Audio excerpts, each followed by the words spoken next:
2 రోజుల్లోనే 750 కోట్లు మద్యం అమ్మకాలకు నూతన సంవత్సర వేడుకల జోష్. కొట్టురా సపట్లు కొట్టుది, గట్టి కొట్టుది. 2 రోజులల్లా 750 కోట్ల ఆమదానట. అబ్బా రికార్డు. డిసెంబర్లో మొత్తంగా 5102 కోట్ల విక్రయాలు. 2024 డిసెంబర్తో పోలిస్తే 1300 కోట్లు అదనం. ఒక్క సంవత్సరంలో 1300 కోట్లు ఎక్కువ పెంచినామంటే మనం ఏమన్నా గిరాకిస్తున్నామా? ఏమన్నా అదంటావా? ఈసారి కొత్తగా షాపులు తీసుకున్న వాళ్ళకు దాదాపు వాళ్ళ ఫీజు వెళ్ళిపోయింది ఇక వాళ్ళ లాభాలు అయిపోయింది. ఇప్పుడు వచ్చేదంతా లాభం కిందనే, వాళ్ళ పెట్టుబడి అయిపోయింది ఈ నెలలో. కరెక్ట్ టైంలో తీసుకున్నారు వాళ్ళు. డిసెంబర్ 1 నుంచే స్టార్ట్ అయింది వాళ్ళది కొత్త షాపులు. డిసెంబర్ 1 నుంచే మన గ్రామ పంచాయతీ ఎన్నికలు 11 నుంచి ఎన్నికలు 3 విడతలలో మొత్తం హౌస్ ఫుల్. ఈ స్టాక్ తెస్తా ఉంటే కథ దొరుకుడే లేదు ఇక అట్లా తయారైంది. సో మొత్తానికైతే వాళ్ళు కేవలం వ్యాపారులు మాత్రం సంతోషంగా ఉన్నారు.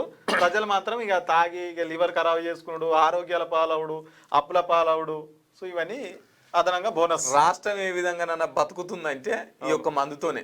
ఈ యొక్క మందు దుకాణం బంద్ చేస్తే రాష్ట్రం అసలు ఒక్క రోజు కూడా నడవలేనటువంటి పరిస్థితి.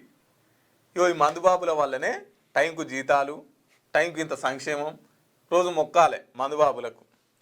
వాళ్ళ వల్లనే అంతో ఇంతో. కానీ అంత ఉన్నప్పటికీ కూడా వాళ్ళ మీద ఎంత వివక్షత. ఇందాక చూడలే మనం వీడియో.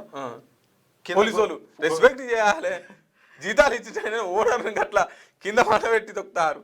అంత దుర్మార్గం. ఓనర్ మీ బాస్ ఆయనే. పాపం ఆయన ఎంత తాగిండు, ఎంత ట్యాక్స్ వచ్చింది ఆయన వల్ల. ఇంత తాగితే నువ్వు అంత పెద్ద ఆయనే. తర్వాత CEO, తర్వాత MD, చైర్మన్.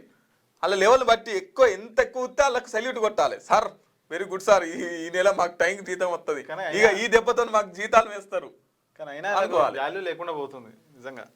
లే వాళ్ళకు మీరు అట్లా చిన్న చూపు చూడొద్దు.